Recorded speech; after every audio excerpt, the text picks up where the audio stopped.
استشهد منذ قليل النائب العام المستشار هشام بركات بعد ساعات من إصابته في تفجير استهدف موكبه صباح اليوم بمنطقة مصر الجديدة.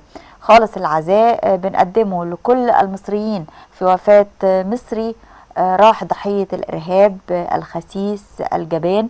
المستشار هشام بركات راح ضحية الغل، الحقد، الكره، الإرهاب اللي رب ارحمنا منه، ارحمه وارحمنا من هذا الإرهاب. بننتظر ويعني بنتمنى انه الإرهاب يختفي من حياتنا.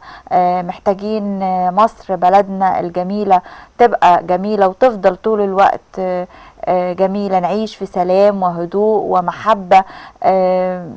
لكن هذا الإرهاب بيروح ضحيته العشرات والمئات من المصريين. في النهاية كلنا مصريين.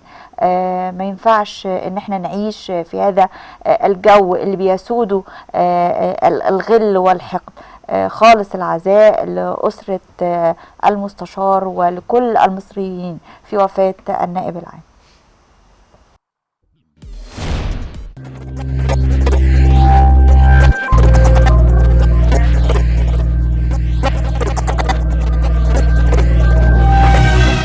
عيني رأت مولود على كتف أمه، يصرخ تهنن فيه، يصرخ تضمه، يصرخ تقول يا ابني ما تنطق كلام، ده اللي ما يتكلمش يا كتر همه.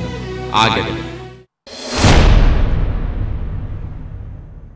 نعت رئاسة الجمهورية ببالغ الحزن والأسى المستشار هشام بركات النائب العام اللي استشهد اليوم إثر الحادث الإرهابي الأليم. أعلنت إلغاء مظاهر الاحتفال بذكرى 30 يونيو. الحقيقة يعني مشهد مروع احنا شفناه الصبح، وأكيد ما نحبش ان احنا نشوفه بعد كده. أكيد لازم يبقى فيه إجراءات أمنية يعني تأمين القضاء وحوالين منازل القضاء. وفعلا الداخلية أعلنت هذا الموضوع وأعلنت حالة الطوارئ. يا رب سلم بلدنا إن شاء الله. محتاجين نتكلم على التطرف الديني، محتاجين نتكلم عن الإرهاب عشان نقتلعه من جذوره. لازم نأصل لكل هذه الموضوعات ونفهم هي بدأت ازاي وليه. وربنا يعني يبعدنا عن هذا الإرهاب اللي بيأكل الأخضر واليابس.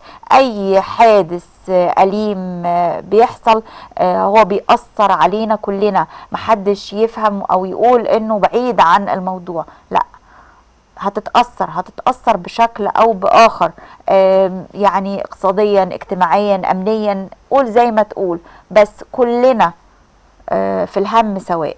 معانا أعزائي المشاهدين مشرفنا ومنورنا دكتور صلاح هاشم، أستاذ التنمية والتخطيط والكاتب السياسي. أهلا بحضرتك معانا دكتور. أهلا بك. طبعا خالص العزاء لكل المصريين، خالص العزاء لحضرتك. وطول الوقت احنا لازم نعزي بعض. لازم لما نفقد انسان مصري، مواطن مصري، المستشار النائب العام اللي فقدناه صباح اليوم او من ساعات قليلة، اكيد هو مصاب أليم لينا كلنا. خليني أضم صوت لصوت حضرتك وصوت كل المصريين الشرفاء في نعي مستشار جليل بيأدي واجب وطني في ظروف صعبة بيمر بها المجتمع المصري، وهو المستشار هشام بركات، وهو النائب العام. وهو في الحقيقة يعني كان له دور كبير جدا في دحض الإرهاب والعمليات الإرهابية في الأشهر القليلة الماضية بعد ثورة 30 يونيو. كان له دور كبير جدا في استتباب الأمن المصري. طبعا في خطوات كبيرة قطعها النظام المصري في الملف الأمني خلال الأشهر الماضية. الدور الأكبر كان للنائب العام، وأحكام كانت جريئة وتحقيقات جادة في كثير جدا من الملفات. ولعل هذه الجدية الشديدة كانت سببا كبيرا جدا في استهداف الإرهاب لحياة هذا الرجل الوطني الشريف. فهم العصابات الإرهابية التي تنتمي إلى جماعة الإخوان المسلمين ومن ولاها من جماعات، وحتى الذين يؤيدون تصرفات هذه الجماعات.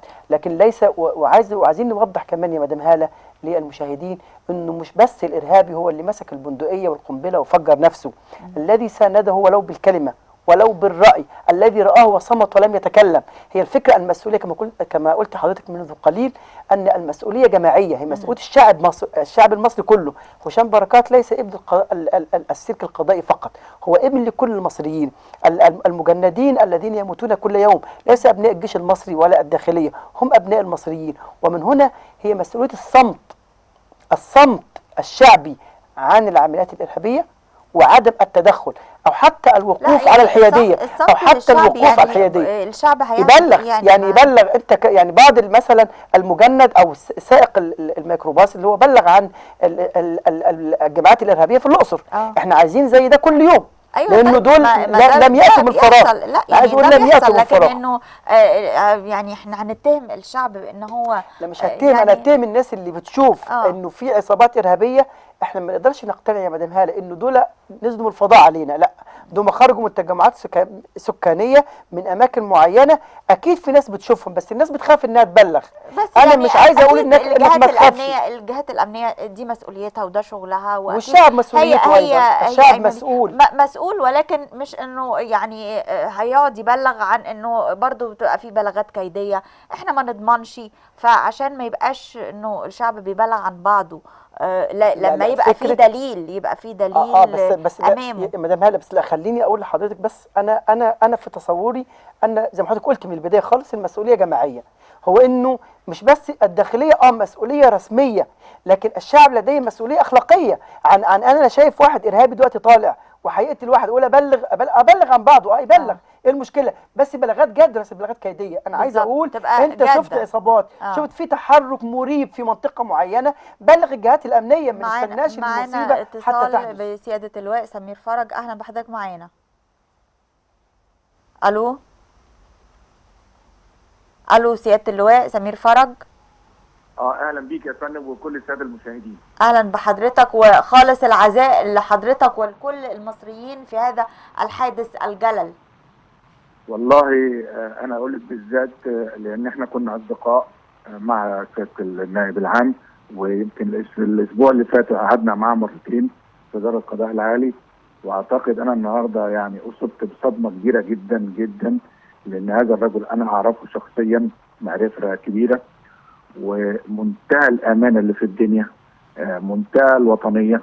وقعد حكالي لما راح المؤتمر بتاع باريس ومثل مصر هناك فيه، وازاي قام اتكلم وقال وجهه النظر المصريه حول مختلف القضايا اللي في العالم كلها. حقيقي راجل وطني واحنا خسرناه، خاصه النائب العام هو محامي الشعب مش محامي حد. ولو كان اي حد فينا، بس هو ما كانش بيطلع كتير في الاعلام يتكلم، لو كنا سمعناه وهو بيتكلم على مصر وعلى حبه لمصر وعلى المواطن المصري، وانه ازاي مهموم بمشاكله. وان يوم ما اتكلم مع سياده الرئيس وسياده الرئيس بيكلمه، فقال له يا سياده الرئيس لما هدخل القبر انت مش هتكون معايا. واعتقد ان الكلمه دي سياده الرئيس قالها على الملأ. حقيقي مصر النهارده خسرت رجل عظيم عظيم بكل معنى الكلمه، وطني بيحب بلده وكان مخلص. وخلال الفتره اللي فاتت لم يتخذ اي قرار على هوى اي مسؤول او هوى اي انسان. وانا زي ما بقول لحضرتك، انا الاسبوع اللي فات قعدنا معاه مرتين في دار القضاء العالي كصداقه، ما كانش في بيننا لا موضوع ولا شغل. انما انا بقول النهارده ان مصر فقدت انسان عظيم وغالي، نصير الانسان المصري قبل ما يكون اي حاجه. طيب يعني طريقه الفقد نفسها في حد ذاتها احنا عايزين نتكلم عليها، لانه الغدر صعب جدا. يعني الطريقه نفسها كانت غادره، وانه يعني ما ينفعش ان احنا نعيش بهذا الشكل. الغل والحقد يملأ قلوب ناس، يوصل ان خلال شهر رمضان عادي جدا ان هم يقتلوا. يعني بص اقول لك حضرتك حاجه، انا مش فاهم ازاي الجماعات دي مش عايزه تحس انها بتخسر ارضيه في الشارع المصري. كل يوم بتخسر، ما نتصوريش كل كان عندنا النهارده افطار معين، وكان فكلهم اعتذروا قالوا احنا مش عايزين نروح النهارده الفطار. تخيلي، فالناس دي بتخسر ارضيه كبيره جدا في الشارع المصري. واذا كانت فاكره انها هتهددنا او ان احنا هنخاف، تعرف مصر هتخاف. انما حقيقي زي ما انت قلت كده الكلمه الجميله الغد. السياسة ملهاش دعوة أبدا بالقتل، يعني فرض السياسة بالقتل ده من عاشر بالظبط المستحيلات. بالظبط. فمش دي الطريقه اللي تخلي الشعب المصري يرضخ، ومش دي الطريقه، خاصه ان انت بتجيبي رموز مجتمع محترمين، ضباط ما لهمش لا يعني ضابط بيأمن بلده، جندي غلبان قاعد على الحدود قاعد يعني سايب بيته واسرته وقاعد بيحمي حدود هذا البلد، وتيجي تضربيه. انا مش فاهم الناس ازاي، هل فاكره ان ده بيديهم مصداقيه؟ هل بيرجعهم تاني؟ مش هيرجعوا ابدا، استحاله. وكل الاعمال اللي بيعملوها كل يوم دي الشارع المصري والشعب المصري اللي لن تعود الاخوان بكل جماعاتها وفئاتها مره ثانيه الى الحكم. وزي ما حضرتك قلت يعني هي جملة هامة جدا، هما بيخسروا أرض كل يوم، يعني كل عملية جبانة وخسيسة قدامها، يعني فقدان أي لحظة أو فكر إنه ممكن أقول لا ده بيتكلموا في سياسة، لا ده ما فيش سياسة، ده في قتل، مش سياسة خالص. لا بالظبط.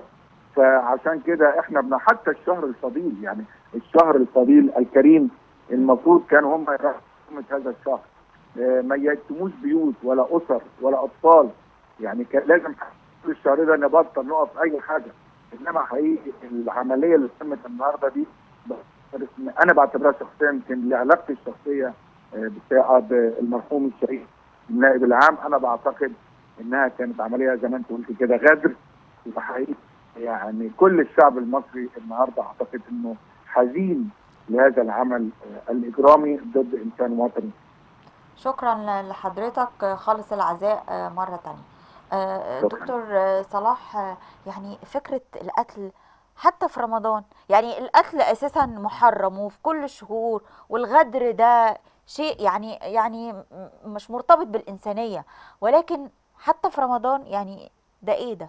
هم طبعا فكرة الجماعات الإرهابية يعني زي ما قلنا لحضرتك إن هم بيتخذوا الدين وسيلة لتحقيق أهداف سياسية، مش السياسة لتحقيق الدين. يعني هم بيظهروا أنهم يستهدفوا السياسة من أجل تطبيق الشريعة أو إقرار شرع الله، وشرع الله طبعا، لكن ما يفعلونه من سلوكيات داخل الشارع المصري هو ملهاش علاقة خالص بالدين، ده هو بيستغلوا الدين للوصول إلى السياسة وليس العكس، مش السياسة لتحقيق الدين أو إقرار الدين في الشارع المصري.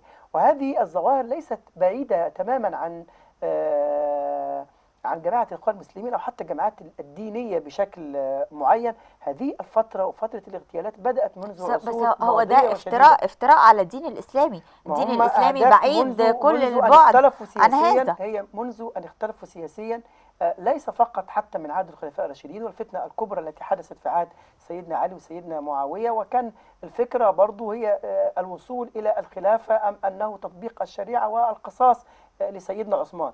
لكن الفكرة بدأ الإسلام السياسي وفكرة الإرهاب وفكرة التطرف الديني واستخدام الدين للوصول إلى السياسة بدأت في العصر الفاطمي، وبالتحديد في أيام المستنصر بالله الفاطمي.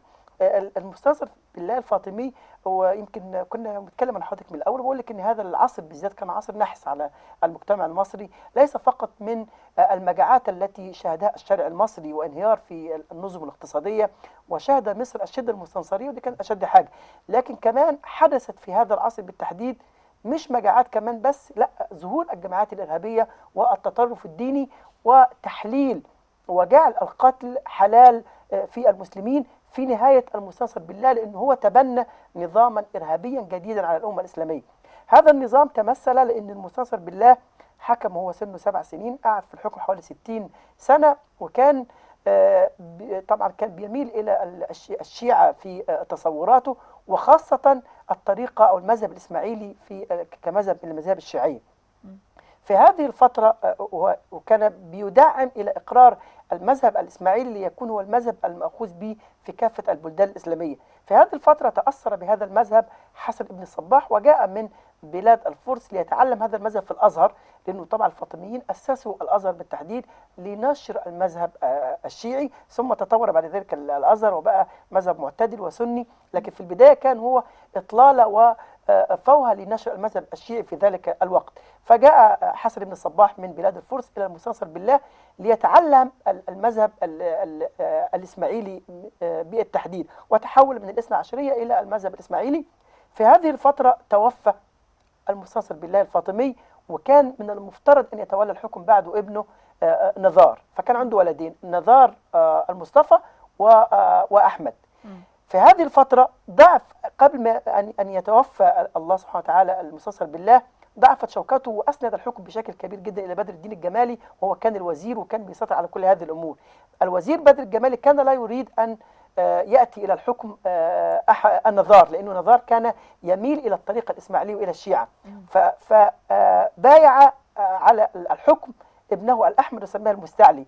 حسن بن الصباح رفض وقال الولاية لابد أن تكون لنزار، وأعلن الحرب على الدولة المصرية في ذلك الوقت، ولجأ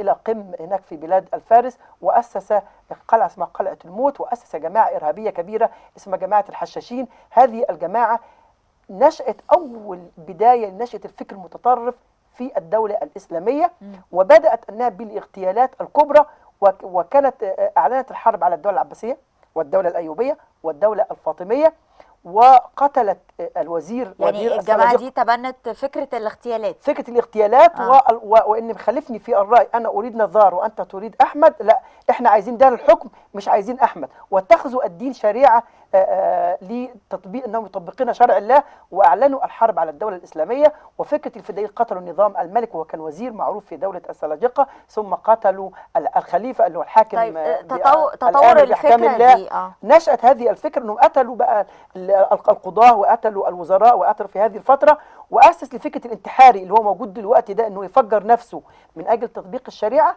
هذه الفكرة أنشأها طبعا حسن بن الصباح في ذلك التوقيت، وثم امتدت إلى الجماعات الجهادية والقاعدة وداعش وغير ذلك. هنتكلم على الفكرة دي، فكرة الانتحاري ده، يعني هو شايف الدنيا إزاي؟ هو بيعمل كده ليه؟ بس معانا اتصال مع الصحفي أستاذ أشرف عمر. أهلا بيك يا أستاذ أشرف. أهلا وسهلا. أستاذ أشرف، خلينا نتعرف على آخر المعلومات في هذا الحادث الأليم بالنسبة لحالة المصابين اللي كانوا مرافقين لسيادة المستشار. هو منذ قليل انتهت طريق من نيابة أمن الدولة مكون من 10 رؤساء نيابة من معاون مكان انفجار السيارة اللي استهدفت السيد النائب العام، وتم تحرير حصر التلفات السيارات والعقارات اللي اتحطمت في الانفجار، وانتهى رجال الأدلة الجنائية من رفع تقرير عن الانفجار، واخذت النيابة بعض المعلومات من الشهود العيان اللي اكدوا ان هو العربيه مفخخه تم تفجيرها بواسطه ريموت كنترول قبل 3 ثواني من وصول موكب السيد النائب العام، اسفرت عن حدوث تلفيات 31 سياره وتفحم 6 منها بشكل كامل.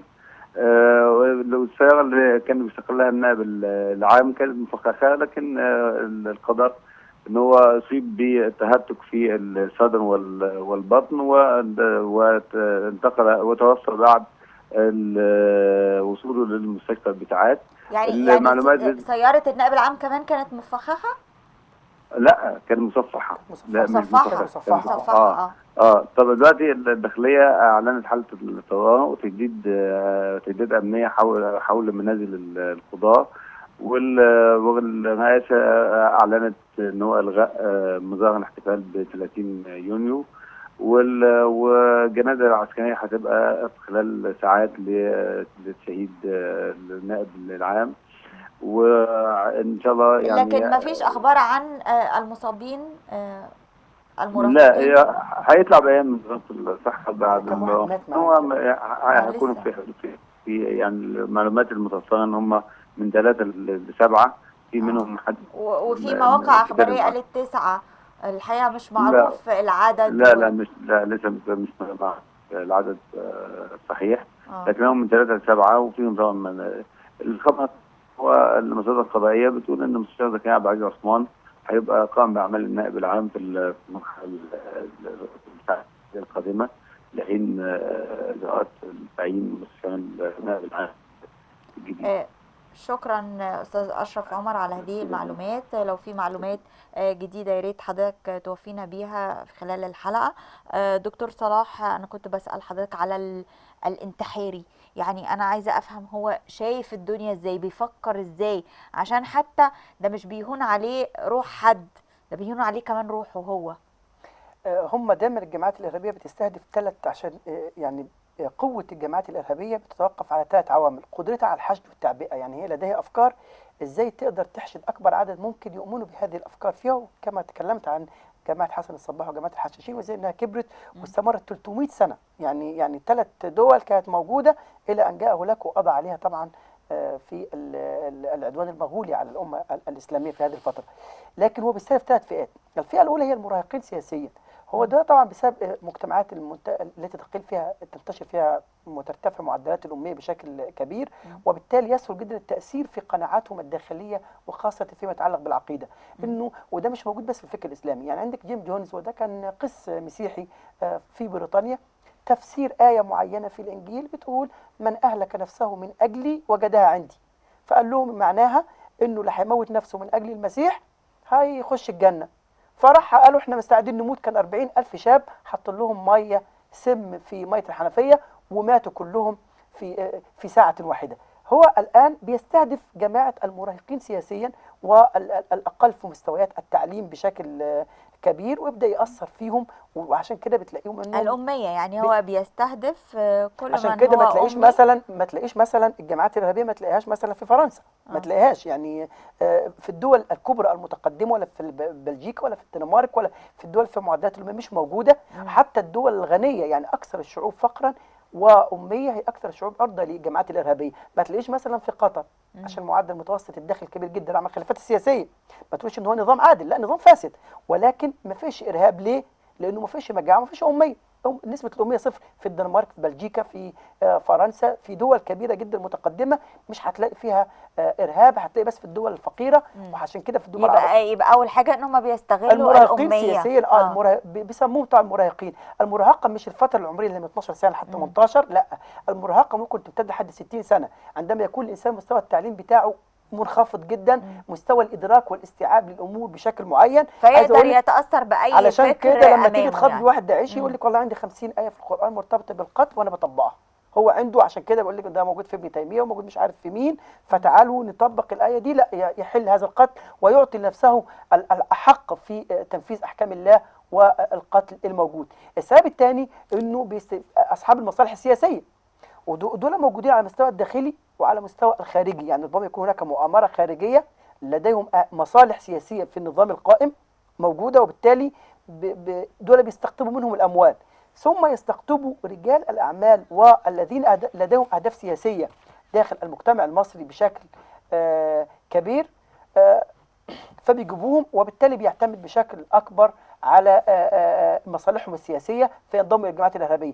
الفئة الثالثة وهم الأقل في المستوى الاقتصادي، اللي هم المتدينين اقتصاديا، ودول بيكونوا إنه بيبيع هنأمن أسرتك وهنأمن حياتك، ودول بيبقى عضو في جماعة إرهابية بيمارس العمل الإرهابي مقابل أجر، يعني كوظيفة بياخد عليها أجر ومكافأة وكل حاجة. وللأسف ما أكثرهم فيها مغامرات. الثلاث فئات دول ما أكثرهم في السنوات السابقة يعني للأسف. معانا اتصال بدكتور عمار علي حسن. أهلا بحضرتك يا دكتور. اهلا وسهلا. خالص العزاء بنقدمه لحضرتك ولكل المصريين. البقاء لله وحده. دكتور عمار، كيف تقرأ هذا الحادث الإرهابي الأليم؟ لم أفاجأ به حقيقة الأمر أن الإعلان عن استهداف القضاة موجود منذ مدة، وتنظيم داعش الإرهابي استهدف قضاة في سيناء، وتمكن من 3 منهم قبل أيام قليلة. هناك أكثر من بيان صدر منسوب للإخوان وداعش وبعض التنظيمات الأخرى المتطرفة تنظر إلى القضاء المصري باعتباره عدوا بعد الأحكام التي صدرت بحق عدد كبير من الإرهابيين أو بعض قيادات جماعة الإخوان، ومن ثم كان من الطبيعي أن يستهدف القضاء، ويستهدف في شخص النائب العام الذي ينظر إليه دائما باعتباره الشخص الذي يلعب دورا محوريا في إنشاء القضايا من الأساس وتقديمها إلى المحاكم بعد استيفاء المعلومات و بلورة القضية بشكل أو بآخر وتقديم كل هؤلاء إلى المحاكمة. طبيعي أن يستهدف النائب العام، خاصة النائب ليس رجل قضاء عادي، إنما هو له طعم جوهري ومهم جدا في النظام السياسي المصري الدولي. دكتور، بس التأمين يعني أو كان من المنتظر أنه 30/6 في دعاوى كثيرة بتتقال أنه لا ممكن يحصل قلق في مشاكل فيبقى التأمين يوم 30/6. هل اختيار اليوم ده كان ليه مغزى أنه قبل 30/6 بيوم يمكن التأمين كان أقل أو ما شابه يعني؟ أعتقد يعني جماعة الإخوان وكثير من التنظيمات الإرهابية التي إما أنها تنسق معها أو تتصرف بما يخدم مصالح الجماعة أو تنظر إلى حكم مرسي باعتباره حكما كان تابعا لها ويعبر عنها ثم تم إسقاطه وتريد أن تنتقم من السلطة الجديدة ومن الشعب المصري كله. كل هذه التنظيمات لا شك قد فشلت فشلا كبيرا في حشد الشعب المصري وراءها بالملايين في سبيل إسقاط السلطة الحالية على غرار ما جرى مع حسني مبارك ومحمد مرسي، ومن ثم انخرطوا ولجأوا بشكل واضح وصريح إلى الأعمال الإرهابية، وهم أعلنوا حزمة من الأهداف منها رجال للقضاء ومنها إعلاميين كبار ومنها مفكرون وكتاب ومنها ساسة قطعا كبار وضباط كبار في الجيش وفي الشرطة. كل هؤلاء دون بنك أهداف بالنسبة لهذه التنظيمات الإرهابية في الفترة، بلا أنهم لا ينظرون إلى تصفية الشخص لشخص أو الانتقام منه لشخصه فقط، إنما يدركون تماما أن مثل هذه العمليات لها آثار أمنية واجتماعية واقتصادية، وهم يبحثون عن مثل هذه الآثار كي يربحوها وكي يجنوها حساب أرواح الناس وعلى حساب مصالح العباد. هل من عقيدتهم أنه ممكن يكون الدم في مقابل السلطة والكرسي والحكم؟ لا، من عقيدتهم منذ قرون طويلة، والسلطة كانت سببا للصراع الدامي باسم الدين في تاريخنا، وهؤلاء منذ أن بدأ التنظيم الخاص لجماعة الإخوان بقتل النقراشي والخزندار في الأربعينيات وهم يعتبرون أن الاغتيال مبررة كعمليات انتقامية وللفت الانتباه وللكيد للخصوم ولتحقيق بعض الأهداف التي لا يمكن تحقيقها بالطريقة الطوعية العلنية الطبيعية.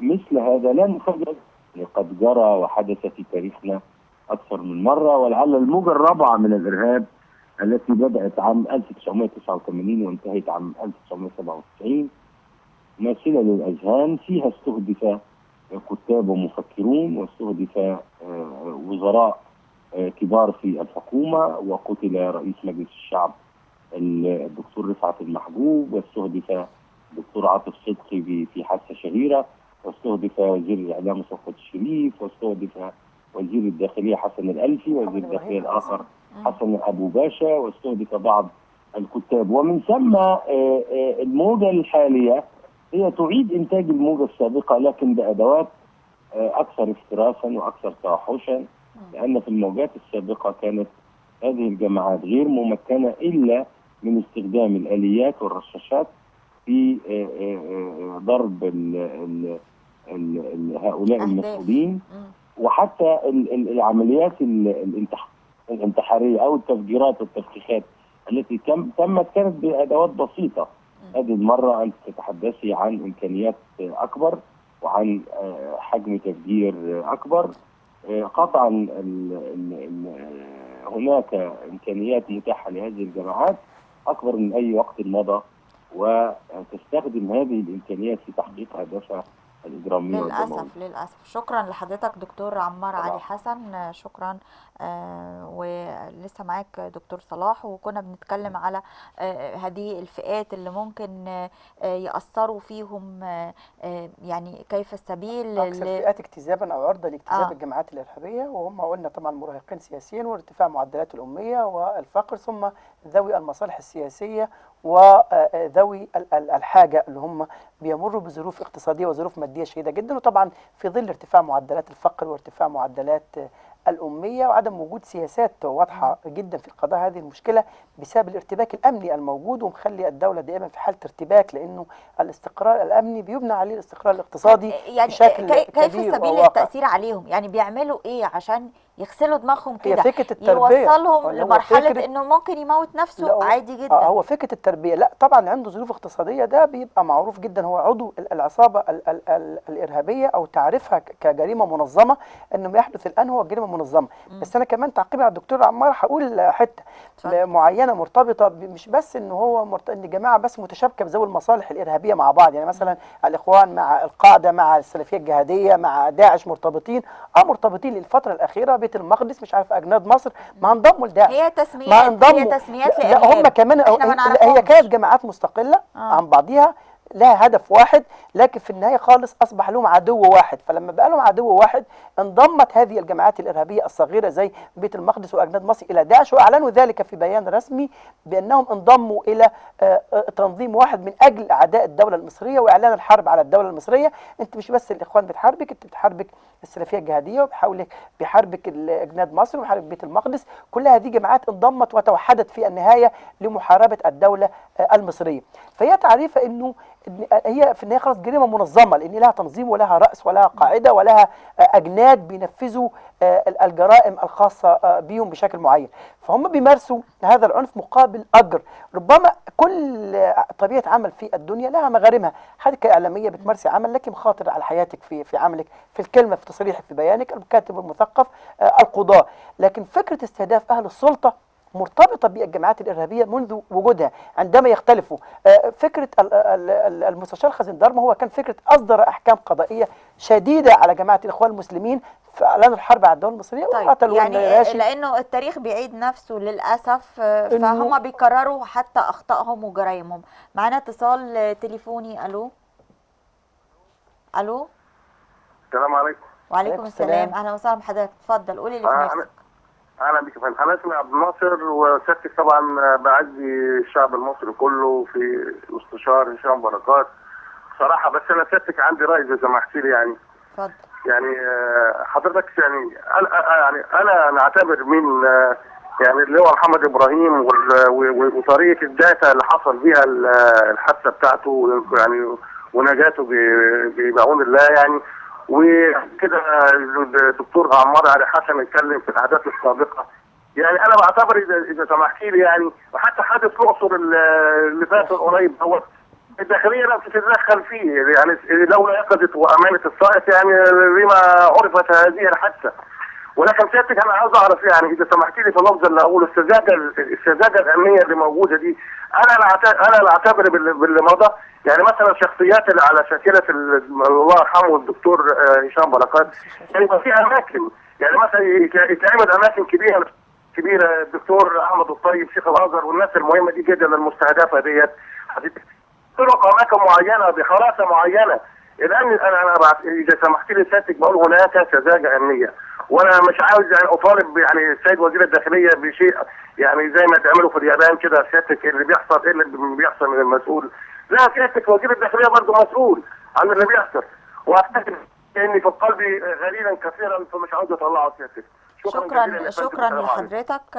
طبعا المعنى وصل انه انا كنت عايز اكد يا مدام هاله لازم يبقى في تجهيزات امنيه، اجراءات الحمايه الامنيه طبعا للقيادات السياسيه، يعني لكن انا عايز اقول حاجه يا استاذ هاله على مدار التاريخ ان هذه الجماعات الارهابيه لابد ان يكون لها اذرع داخل الانظمه اللي هي المستهدفه. يعني لا يعني مثلا الضابط اللي كان امن الدوله اللي كان مكلف بتسجيل مكالمات محمد مرسي اللي هو تقريبا المقدم محمد مبروك اللي هو اغتيل طبعا في مدينه نصر، وهو كان على يد زميله. يعني هذه الحوادث وتقنين الوقت التحرك. حتى في حادث المستشار هشام بركات انه قبل 3 ثواني من مرور الموكب بتاعه، ب3 ثواني. معنى ذلك انه هذه الجماعات كانت محدده التوقيت اللي هيكون فيه في هذه الساعه. فده يدل على ايه؟ ده يدل على انه هذا النظام الامني في مصر مخترق، ولا بد ان نصارح انفسنا يعني ان هناك اذرع للجماعات الارهابيه موجوده، ولا بد ان نراجع انفسنا. يا دكتور ما نسبقش الاحداث، لان احنا ما نعرفش معلومات، ولانه ما ينفعش نتهم ونقول انه في جهاز الشرطه الدلائل تقول الدلائل يعني تقول لابد ان يطهروا على علاقه بالارهابيين، ولكن مش علاقه. بعض العناصر لابد على وزاره الداخليه، وهم اقروا قبل ذلك واكدوا في بيان رسمي. يا دكتور الموضوع بسيط. هو انا لما راقب شخص مستهدف طول الوقت واعرف خط سيره، فين لا خلاص فكره التوقيت، لا فكره التوقيت والساعه، لا انا رايح فين هيعرف ازاي؟ ده ما احنا لان احنا ما نعرفش فما نقدرش نحكم، ولكن بس في شواهد. انا شخصيا ممكن ابقى يعني اقدر اراقب شخص كل يوم، فاعرف ان هو ليه نظام بينزل الساعه كذا. لا ده في الامور العاديه انا بتكلم. لا بس عشان نوضح المعلومه يا مدام هاله، لا عشان بس نوضح المعلومه انه فكره انه ضبط التوقيت في ساعه معينه ده المفروض انها اسرار. ده انت بتتكلم عن قاعده سياسيه زي تحقيق رئيس جمهوريه رايح فين مش رايح فين، لا تحديد الاتجاه اللي هو رايحه والتوقيت اللي هو متحرك فيه ده يدل. اولا احنا عندنا يعني عندما نقول ان هناك بعض العناصر لابد ان تكون هناك عناصر، لابد يعني انا اجزم من خلال رؤيتي كباحث اجزم ان هذه الجماعات لابد ان تكون مجنده اشخاص معينه داخل الأنظمة، ولابد على هذه الأنظمة أن تكشف هؤلاء المجرمين المجندين داخلهم.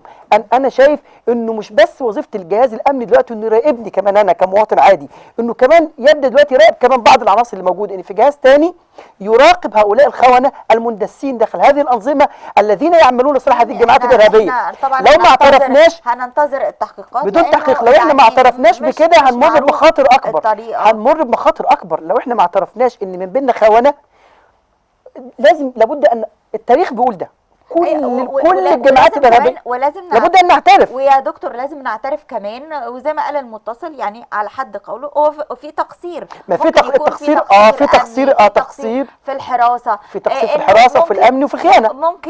ممكن يكون سياده المستشار كل يوم بينزل في هذا الموعد يوميا ومعروف خط سيره، فبالتالي بعد مراقبه لايام طويله ده حتى ده مردود عليه يا مدام هاله. ما ينفعش يقول ده خط سيره اليومي كقياده سياسيه، ما ينفعش يكون خط سير ثابت يعني امنيا ما ينفعش. لو انا مستهدف يبقى لي خط سير، يبقى في خطور امني، يبقى ده تقصير.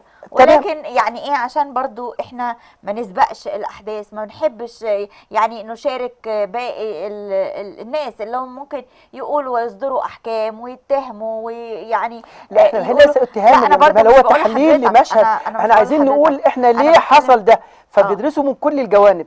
احنا بنقول انه ربما يعني فرض احتمالي بنقول ربما أن يكون هناك مندسين لهذه الجماعات الإرهابية في الجهاز الأمني، وعلى الجهاز الأمني أن يراجع عناصره بشكل جيد حتى لا يفاجأ يوما بأن هذا المندس الخائن الذي يتستر وراء البدلة الميري تمام هو عميل لجماعة إرهابية ويقضي على باقي زملائه. ده موجود. وهم قبل كده وزير الداخلية قال احنا عندنا علم انه عندنا 300 واحد من الداخليه تابعين لجماعه الاخوان واحنا بنحاول نطهرهم دلوقتي. وهو يعني فكره انهم موجودين، فكره حتى في ايام مرسي ما انت تعرف ان في جماعه من الداخليه طلعوا والتحوا وقالوا احنا تابعين للنظام وعايزين نلتحي. فكره انه ده موجود. وعلى فكره ان وجود هذه الجماعات وتجنيدها لناس داخل النظام هي آلية بيستخدموها على مدار التاريخ. يعني انا كنت بتكلم عن حسن الصباح وجماعه الحشاشين اللي هي اول جماعه جهاديه ارهابيه في العصر الاسلاميه، وهم قتلوا النظام الملكي اللي هو كان وزير من خلال تجنيد عناصر من داخل النظام لاغتيال الوزير، ثم قتلوا الحاكم بامر الله. حتى الرئيس محمد انور السادات تمام قتل ايضا بايدي الجماعه الارهابيه من خلال مجندين داخل النظام نفسه. ما خد الاسطنبولي ده ولا كلهم كانوا قيادات في الجيش، لكنه هم بيستهدفوا دائما بيميلوا الى استخدام هذه الاستراتيجيه من خلال تجنيد افراد للنظام لاغتيال قيادات داخل النظام نفسه، ودي وسيله اكثر نجاحا واكثر امنا بالنسبه لهم. فاحنا عايزين نقول للقيادات الامنيه، عايزين نقول للنظام عندنا 3 ملفات اساسيه علشان نقضي عليهم. اول حاجه اعاده هيكله الداخليه والجهاز الامني بشكل كبير جدا، بشكل واضح، لاكتشاف الخونه والعملاء داخل هذه الانظمه الذين يعملون لصالح الجماعات الارهابيه. فكره انتشار بقى الوعي بشكل كبير جدا، ودور القيادات الدينيه في تصحيح الفهم الديني السليم لدى، والازهر هيلعب دور كبير جدا. انه الاحزاب السياسيه غائبه عن المشهد السياسي بشكل واضح، وده اللي انا يعني شيء لحد دلوقتي بس ما فيش حزب سياسي طلع واصدر بيان بيظهر وقت الانتخابات فقط، وقت المصالح فقط. هي الجماعات السياسيه التي تستغلها الجماعات الارهابيه لتحقيق اغراض. عايزين نقول فين الاحزاب السياسيه في اسكاء الوعي السياسي السليم، الوعي السياسي الوطني؟ نحن بنتحدث انه عن احزاب سياسيه تجاوزت ال100 حزب، مش موجوده في ارض الشارع ولا تعاون النظام في اي شيء. مش بس انت مستني اللحظه، انت اما تمسك السلطه وتقود السلطه، يا اما انك تتراجع الى الخلف وتنزوي ولا تشارك سياسيا. لا، مصر محتاجه دلوقتي الاحزاب السياسيه، محتاجه انهم يؤدوا الدور الوطني الموجود. انا شايف برضو بطالب يعني الرئاسه والنظام، انه النظام المصري مش بس متمثل في الداخليه والقضاء ورئيس الجمهوريه عشان كده نقول يسقط النظام او غيره. النظام المصري عندنا نظام تعليم، عندنا نظام صحه، عندنا نظام تكافل اجتماعي، عندنا نظام انتاجي، عندنا نظام وزاري او نظام حكومي، نظام الدوله. انا شايف انه هذه الاحزاب الكتيره دي كلها تتقدم كل حزب يتخصص في ملف، ثم لجنه معياريه متخصصه تقوم من ملف التعليم. احسن حزب تقدم بهذا الملف يمسك وزاره التعليم، ده يمسك وزاره الصحه، ده يمسك وزاره كذا، وتبقى الحكومه حكومه ملفات. انت مسؤول، الحزب الفلاني مسؤول عن ملف التعليم، بعد 3 سنين هيتحاسب عن عمل ايه في التعليم اللي موجود، عمل ايه التاني في الصحه، وبالتالي الحزب اللي يفشل في اداره الملف بتاعه يتراجع. وبالتالي انا بدي الفرصه لهذه الاحزاب ان تتواجد سياسيا بشكل اكبر. الاحزاب السياسيه تثبت انها فعلا احزاب وطنيه وتقدم حلول واقعيه وتشارك هذا المشهد. طب يا دكتور، حضرتك قلت كلمتين في غاية الأهمية، وممكن نبني عليهم حلقات وحلقات وموضوعات كثيرة، ونبني عليهم الدولة. يعني الوطن ده يقوم بالكلمتين دول، انتشار الوعي. ازاي ده ممكن يحصل؟ لانه حضرتك ذكرت قلت انتشار يعني وتصحيح الوعي الديني، ولكن هي القصة قصة ثقافي وديني وسياسي واجتماعي. الوعي هو مرتبط. حضرتك عندك ملفات متواصله ببعضيها. احنا كل التجارب بتقول زي ما قلت ان الفقر الاكثر بلدان فقرا اكثرها تعرضا للارهاب. مش هتلاقي الارهاب، هتلاقيه شديد جدا في ليبيا، وهتلاقيه في مصر، وهتلاقيه في سوريا، وهتلاقيه في اليمن. اقري تقرير التنميه البشريه الموجوده، هتلاقي هذه الدول متراجعه. جوده التعليم في مصر الدوله قبل الاخيره، بعدها بس موريتانيا. يعني جوده التعليم، نظم التعليم في مصر ده اخر تقرير 2014. فاحنا عايزين نقول احنا متراجعين في الرعايه الصحيه، متراجعين جدا. انت عندك ملفات شائكه دي مرتبطه بالارهاب. يعني ما نقدرش نفصل التعليم، الدين، الخطاب الديني، الصحه، التكافل الاجتماعي الموجود، ارتفاع معدلات الفقر، مش هنقدر نعزله، لان هذه الفئات هي المستهدفه لدى الجماعات الارهابيه. هي من الفئات التي يسهل التاثير عليها وبناء الوعي والادراك. ازاي معدلات الاميه عندك بترتفع وانت مش قادر تدرك؟ اي واحد تقعد معاه بنص ديني هيقنعك يحولك ارهابي وانت قاعد، هيورطك في جريمه قتل. بمناسبه التجنيد، انا يمكن مثال انهم بيجندوا في النظام، وبضرب المثال ده تاني، يمكن بضربه في اكثر من لقاء يا مدام هاله، عشان بس نعرف ان هذه الجماعات تستهدف عناصر للنظام موجودين داخل النظام نفسه. ايام صلاح الدين الايوبي وجماعه الحشاشين بعتت مندوب لصلاح الدين الايوبي بيوصل رساله، بس هذا الرسول اللي وصل رساله حسن الصباح لصلاح الدين الايوبي قال له عايز اقابلك بشكل منفرد. فكان في مجلس حكومي في وسط الوزراء، فطلب صلاح الدين الايوبي بصرف الوزراء، فقال له اتفضل. فقال له لا، انا عايز الرساله اللي معايا انه ان يكون صلاح الدين الايوبي منفردا فقط حتى اعطيه الرساله. فكان في صلاح الدين الايوبي معاه في هذا التوقيت 2 من المجندين بتوعه، الحرس الخاص بتوعه. فقال له مش معايا غير 2 حرس، يا اما يجيب الرساله يا اما ينصرف. فدخل الرجل قال له بس قبل ما اديك الرساله هسالك سؤال، لماذا احتفظت بهذين المجندين بجوارك؟ فرد صلاح الدين الايوبي قال له اني بثق فيهم ثقه عمياء، دول بمثابه اخواتي. فرد عليه الراجل وقال، فنظر هذا الرسول بتاع الجماعه الارهابيه الى المجندين حرس الخاص لصلاح الدين الايوبي، وقال لهم لو امرتكم بامر مولاي الان ان تقطعوا رقبه السلطان صلاح الدين الايوبي ماذا تفعلان؟ فاستلوا سيفهم وقالوا السمع والطاعه. فقال له وصلت الرساله، يلا بينا نرجع تاني للامير. ادرك صلاح الدين الايوبي نفسه ان النظام مخترق ولا يستطيع ان يقضي على جماعه حسن الصباح، الجماعه الارهابيه، واستمرت 300 سنه من القرن الخامس للقرن السابع حتى جاء هناك وقضى عليهم. الفكره انه فكره المجندين الموجودين داخل هذا النظام موجودين، تسريب الملفات التي سرقت من امن الدوله بعد ثوره 25 يناير، انه وجود هذه العناصر خطيره مش بس في الجيش ولا الشرطه، هي موجوده في كل الأنظمة حتى في القضاء. انا عايز اقول هذه الانظمه السياديه الموجوده المنوط بها الامن المصري لابد ان تراجع العناصر التي تنتمي اليها بشكل واضح حتى نعمل منظومه امنيه، والدوله تتولى بقيه الملفات، ملفات التعليم والصحه وغيره. بنتمنى انه الكلام ده يتحقق على ارض الواقع. بنتمنى ان احنا نبتعد تماما عن لفظ وكلمة الارهاب، لانه زي ما قلت لكم كلنا في الهم سواء. اي حدث بيحصل هو بيأثر علينا بشكل كبير جدا، مش هقول لكم بشكل او باخر، لا بيأثر علينا بشكل كبير جدا. لسه في خبر قرياه عن انه البورصة خسرت اكتر من 4 مليار النهاردة بس مجرد خبر الاغتيال.